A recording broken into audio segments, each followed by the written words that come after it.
O, ube halaya kayo dyan, ube halaya. Bagong luto, bagong luto.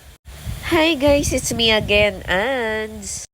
Tara, samahan nyo naman ako kung saan ang masarap na bilihan ng mga ube halaya. At iba pang matatamis tulad ng mga leche flan, cassava cake at iba pa. Bali itong tinatahak natin, nandito tayo sa San Pablo, Laguna, kung saan maraming bilihan ng mga ube halaya. Dito nyo mabibili ang mga masasarap at napakamurang ube halaya. Bali ito nga pala yung napili kong bilhan, ang Biola Store. Dahil napakarami nilang ino-offer. At syempre, dahil sa pangalan nila, kulay violet kasi ang ube, so Biola.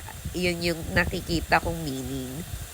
Meron din sila iba't ibang klase na binebenta dito. Makikita nyo rin, naka-indicate na yung mga presyo kung magkano sila. At ito na nga ang aking kinatatakaman, ang ube halaya. Para sa akin, ang laki at saka laman niya, sulit na sulit sa halagang 35 pesos or 300. At meron din silang ino-offer, ayan, ube leche flan. Itatry ko rin to. At hindi mawawala ang ating favorite at napakatamis na leche flan.